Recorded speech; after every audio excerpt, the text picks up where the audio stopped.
Hello everybody, thank you for joining me. I'm Mark Mazzatenta and I'm here to help strengthen your guitar skills, and today's topic is chromatic lines.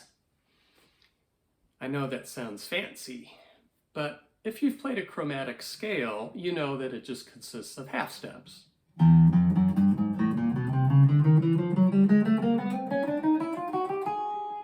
So you've probably played that at some point.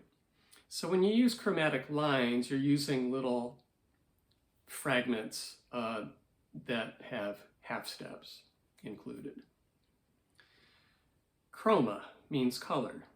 So you're using these little chromatic lines to add some more interest, just like you would add more spice to one of your favorite food recipes. It's the same thing with little chromatic lines. So how do you construct a little chromatic line when you're improvising or maybe composing a melody? Well, what you need to do is think of the root, third, fifth, and seventh of the chord that's going on at the time, because those are the notes that you're going to be targeting with little chromatic run-ups or little chromatic, descendings or surrounding one of those more stable notes. So let's say that the chord happening is a C major chord and you want to play a G. Now that's the fifth. Instead of just directly hitting the fifth, you could use a little chromatic lead in. That time I ascended into the G, or I could descend into it, or I could surround it. So I'm really just thinking of that G and then using chromatics to approach it, or maybe leave it, or as you'll see in some of the licks I'm going to play, where you actually bridge one chord tone to another chord tone with the little chromatic fragment. So I'm going to have 5 examples today, each based on a different type of chord, and these are just one of many, many ideas that you could come up with that uses chromatics. So the first example, I'm going to use an A7 chord, that's an A dominant 7th chord, and I'm going to start it on an E note, which is the 5th. See, that's a very stable note, but what's going to happen next is little chromatic descending line, and then an ascending little ending there to that phrase. And that ended on a C sharp, which is the 3rd of that A7 chord. So see how I'm using solid, target notes, and then using chromatics to ornament those. The end of the lick is like that. So essentially I'm playing, again, a descending chromatic idea. Now right before the last note, I'm just using a little ghosted note below it. That. Which your ear is going to hear the root descending to the lowered 7th. And that lowered 7th is also a very important note in that A7 chord. So here it is with a little backing track. And you're going to see all of these. I'm going to leave all 5 of these samples down in the description. Here we go.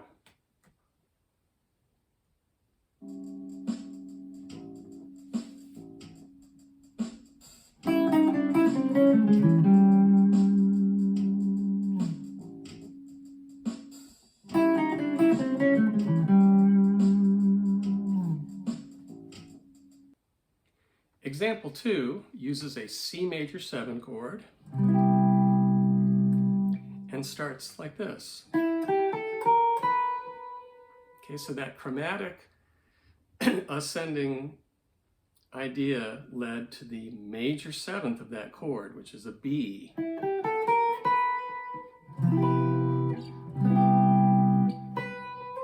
Which is a really beautiful target note. So again, I have a target note in mind. I'm using chromatics to ornament it. Ah, there's another chromatic line. G, F sharp, F natural, E. So it went from G to E. Those are very stable notes in a C chord, right? The G is the fifth, the E is the third, and I'm just using chromatics to bridge those. So here it is with backing.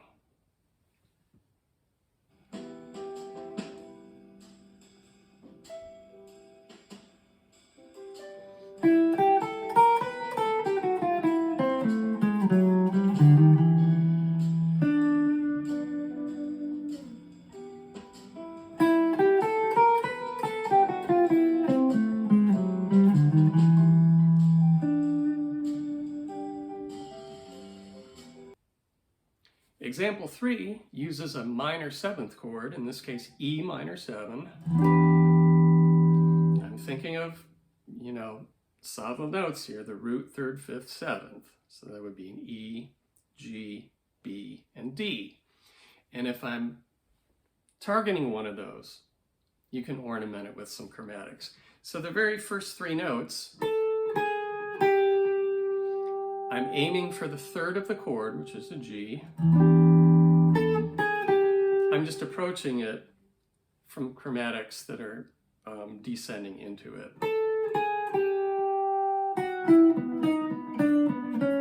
Okay, there's another line. Those notes are interrupted with, again, ghost notes between each one.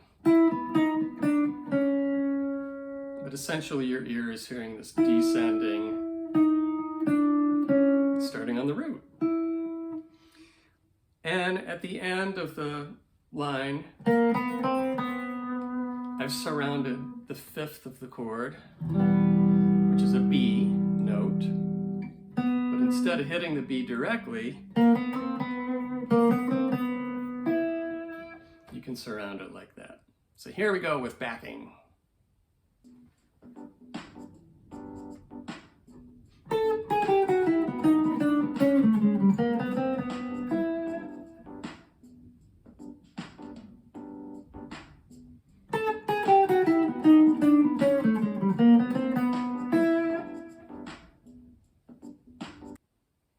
Example 4 uses a D9 chord, and in this case I'm making it extra spicy by focusing on a sharp 4, which is the note G sharp, and I'm using a chromatic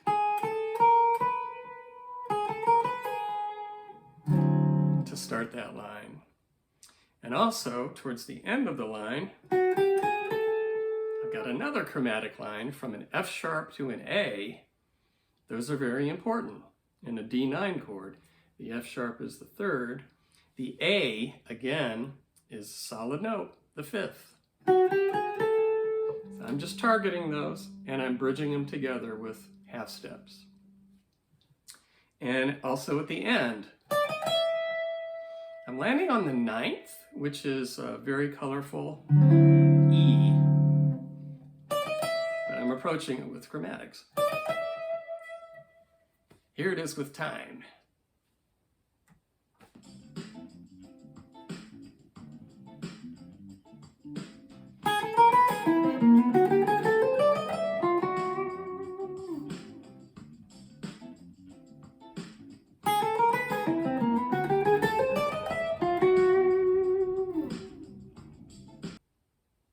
And the last example is using an E7 sharp 9 chord.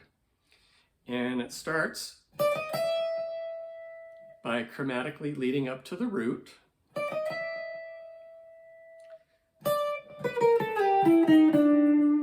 And then root, 7th, lowered 7th, because that D is very important to an E7 chord. And at the end,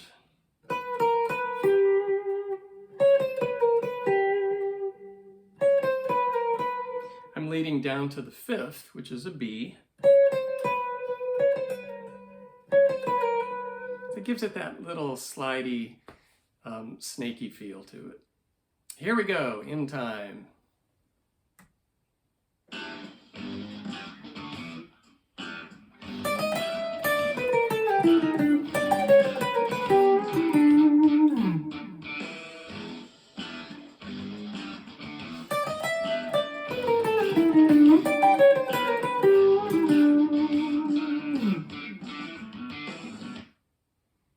All right, everybody, so there's the 5 different examples of using chromatics in some improvised examples. I hope you try and add some of those to your soloing or melodies. That'll make them more spicy and interesting. And please join me back here again next Monday, which is when I always post new material. Please like the video, share it with your friends, and subscribe if you haven't already. I would really appreciate all of that. Thanks for watching again. See you next time.